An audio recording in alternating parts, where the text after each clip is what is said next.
नमस्कार दोस्तों, हमारे YouTube चैनल में आपका स्वागत है। नीता स्कूल से लौटकर आई। उसने घड़ी पर नजर डाली। शाम के 6 बजने वाले थे।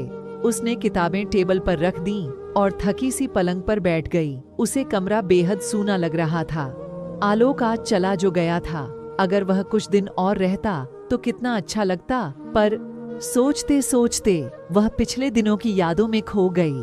उस दिन ठंड कुछ ज्यादा थी। घर के अंदर भी ठंड का एहसास हो रहा था। मम्मी धूप में बैठी स्वेटर बुन रही थीं। धीरज जोर जोर से बोलकर सबक याद कर रहा था। नीता टिफिन तैयार कर रही थी कि तभी घंटी बजी। दरवाजा खोलने मम्मी ही गईं। सामने एक अपरिचित युवक खड़ा था। चाची जी, नमस्ते। आपने पहचाना मुझे? वह हाथ जोड़कर बोला। आप कौन? उन्हें चेहरा जाना पहचाना लग रहा था। मैं राम सिंह जी का बेटा आलोक, वह बोला। अरे तुम राम सिंह भैया के बेटे हो? कितने बड़े हो गए हो? तभी तो मुझे लगा मैंने तुम्हें कहीं देखा है। वे हंसकर बोली, बेटा अंदर आओ ना। वे दरवाजे से एक तरफ हट गईं। आलोक ने बैग कंधे से उतारकर नीचे रख दिया, फिर आराम से सोफे पर बैठ गया। उसने एक पत्र अपनी जेब से निकालकर मम्मी को दिया। अच्छा, तो तुम यहाँ PSSC की परीक्षा देने आए हो? पत्र पढ़ते हुए मम्मी ने पूछा। जी चाची जी, उसने आदर से कहा। ठीक है, इसे अपना ही घर समझो। फिर वे रुक कर बोली, अरे नीता बिटिया, देख कौन आया है, और सुन चाय भी बना ला। नीता की समझ में कुछ नहीं आया। कौन है?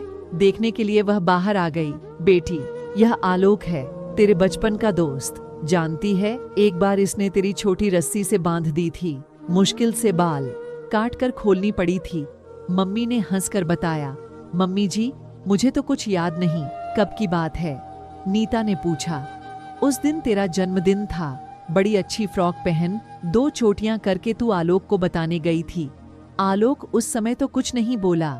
मैं इसकी माँ के साथ बातों में लगी थी कि तभी इसने चुपके से तेरी चोटी बांध दी थी। माँ ने याद दिलाया। अब मुझे याद आ गया।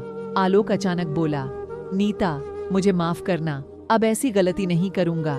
नीता शर्मा कर अंदर चाय बनाने चली गई। आज से करीब 12 साल पहले नीता और आलोक के पापा विजयनगर में आसपास रहते थे। कॉलोनी में उनकी दोस्ती की अक्सर चर्चा हुआ करती थी। दोनों की जाति अलग अलग थी, पर विचार एक से थे। दोनों परिवारों की स्थिति भी एक जैसी थी।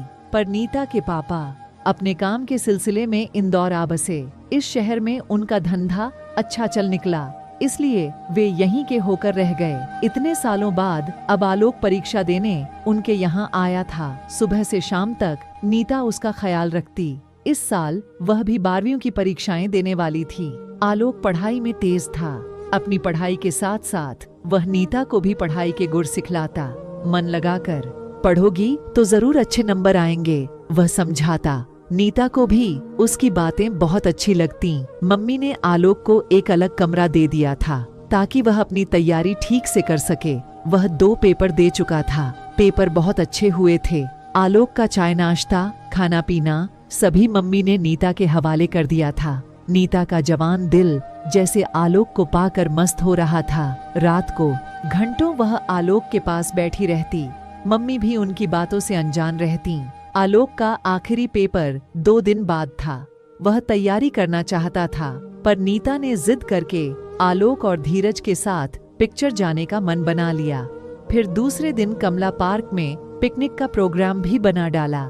आलोक पिकनिक नहीं जाना चाहता था, पर उसे मजबूरन नीता का साथ देना पड़ा। इन 2 दिनों में नीता के मन में आलोक के प्रति एक अजीब आकर्षण पैदा हो गया था, जैसे वह मन ही मन आलोक की तरफ खींचती चली जा रही थी। उस दिन आलोक का अंतिम पेपर था। नीता भी उसे खाना देकर केमिस्ट्री का कुछ पूछने बैठ गई। रात अधिक हो चुकी थी। उसके मम्मी पापा दूसरे कमरे में बेखबर सो रहे थे।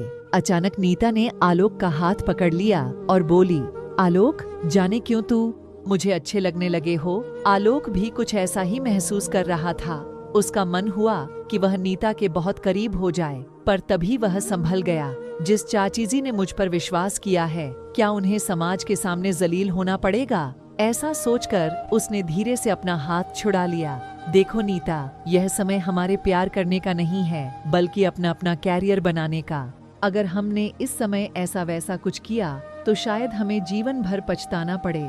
इसलिए मैं तो कहता हूँ कि तुम 12वीं में अच्छी डिवीजन लाओ। मैं भी नौकरी की तैयारी करता हूँ। मैं तुम्हें विश्वास दिलाता हूँ कि नौकरी लगते ही सबसे पहले पिताजी को तुम्हारे घर भेजूंगा, हमारे रिश्ते की बात चलाने के लिए। उसने नीता को समझाया। हाँ आलोक, मम्मी भी मुझे डॉक्टर बनाने का सपना देख रही हैं। अच्छा हुआ जो तुमने मुझे सोते से जगा दिया, वह शर्माकर बोली। थोड़ी देर चुप्पी रही। मैं कल पेपर देकर चला जाऊंगा, मुझे एक इंटरव्यू की तैयारी करनी है। अब तुम अपने कमरे में जाओ, रात बहुत हो चुकी है। मुस्कुराते हुए आलोक बोला। नीता भी मन में नई दिशा में बढ़ने का संकल्प लेकर अपने कमरे की ओर चल पड़ी। हमारे साथ था, इसके लिए आपका धन्यवाद। अगली बार फिर से मिलते हैं नए और रोचक वीडियो के साथ। चैनल को सब्सक्राइब करना न भूलें। धन्यवाद और शुभकामनाएं।